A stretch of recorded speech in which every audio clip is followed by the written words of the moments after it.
बिहार में इसी साल विधानसभा चुनाव होने हैं। चुनाव से पहले हैदराबाद के सांसद और AIMIM चीफ असदुद्दीन ओवैसी ने अपने सोशल मीडिया एक्स पर एक पोस्ट के बाद सभी को चौंका दिया है। एक्स पर पोस्ट कर असदुद्दीन ओवैसी ने चुनाव आयोग पर संजीदा इल्जाम लगाए हैं। ओवैसी ने चुनाव आयोग पर गंभीर आरोप लगाते हुए कहा कि बिहार में चुपचाप NRC लागू किया जा रहा है, जो राज्य में होने वाले आगामी विधानसभा चुनावों से पहले चिंता का कारण है। ओवैसी ने कहा कि चुनाव आयोग का यह कदम कई असली भारतीय नागरिकों को वोट देने से रोक सकता है और चुनाव आयोग पर लोगों का भरोसा कम कर सकता है। उन्होंने कहा कि नए नियमों के तहत हर शख्स को खुद और अपने माता पिता के जन्म विवरण को दस्तावेजों के माध्यम से साबित करने के लिए कहा गया है, जो कई गरीब नागरिकों विशेषकर बाढ़ प्रभावित सीमांचल के लोगों के पास नहीं है। ओवैसी ने एक्स पर लिखा, चुनाव आयोग बिहार में चुपचाप NRC लागू कर रहा है और अब वोटर लिस्ट में नाम जोड़ने के लिए हर नागरिक को यह साबित करना होगा कि वह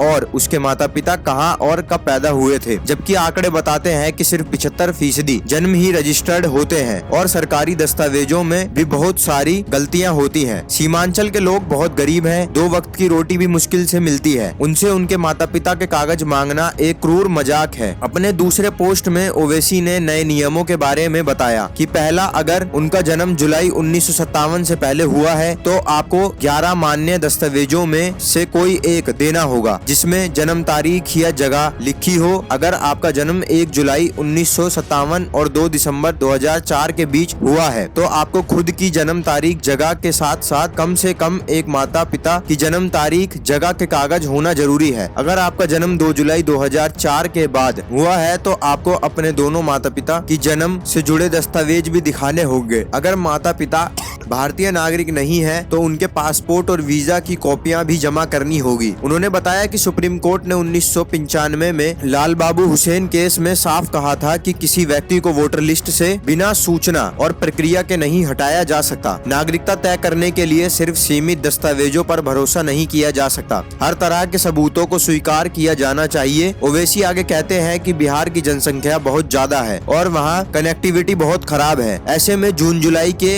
1 महीने में घर घर जाकर जांच पूरी करना असंभव है। चुनाव आयोग का यह योजना गरीबों को वोटर लिस्ट से बाहर करने की साजिश लगती है। ओवैसी ने इन आरोपों से बिहार चुनाव से पहले ही राजनीति माहौल गर्म कर दिया है। अब देखना होगा कि चुनाव आयोग इस पर क्या सफाई देता है और क्या बिहार की राजनीति पार्टियां इस मुद्दे को चुनावी मुद्दा बनाती हैं या नहीं। ताज़ा अपडेट के लिए आप बने रहिए MAH न्यूज के साथ। बाकी आपका इस रिपोर्ट पर क्या राय है हमें कमेंट बॉक्स में लिखकर जरूर बताएं।